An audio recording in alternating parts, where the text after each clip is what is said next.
Bayi 6 bulan batuk sudah lebih dari 1 bulan. Halo, ketemu lagi dengan saya Dr. Rudi Hartono. Ini ada pertanyaan dari Anya. Anaknya usia 6 bulan, tapi batuknya udah lebih dari 1 bulan. Napas krok-krok-krok, tidak panas. Nah, pertumbuhan juga berat badannya tuh nggak naik-naik. Udah berobat ke dokter, dikasih antibiotik, nggak baik-baik. Nah, dari keterangan yang singkat ini saya coba jawab ya. Sayang ini tidak ada keterangan jenis kelamin, berat badan, tinggi badan untuk dievaluasi gizinya saat ini. Nah, dari keterangan berat badan tidak naik-naik, ini udah lampu kuning nih. Ada hambatan pertumbuhan yang harus kita atasi. Nah, kalau hambatan pertumbuhan ini dibiarkan berlangsung lama, maka kekurangan gizinya ini akan makin berat dan nggak tertutup kemungkinan suatu saat bisa stunting. Akibatnya IQ anak ikut terganggu. Nah, napas krok-krok-krok di sini itu bisa juga mengganggu proses minum si anak, sehingga minumnya sedikit, berat badannya susah naik. Nah, kita harus cari tahu dulu, napas krok-krok-krok batuknya ini karena apa? Nah, jadi karena ini tidak panas, kemungkinan infeksi itu sangat kecil ya, sehingga tidak perlu antibiotik.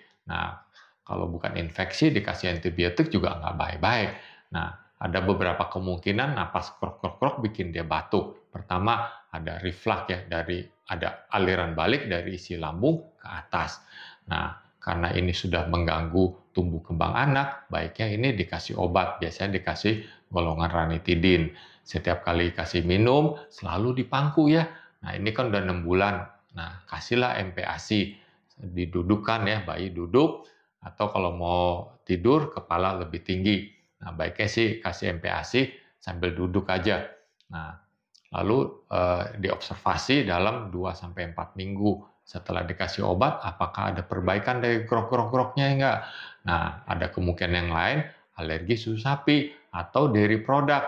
Nah, sayang ini tidak ada keterangan apakah sebelumnya ini full ASI atau tambah sufor.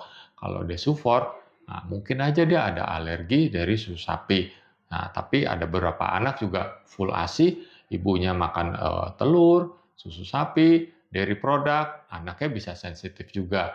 Nah, jadi kalau memang alergi, ya kita hindari makanan-makanan yang tadi saya sebutkan, lalu dikasih obat alergi ya, antihistamin.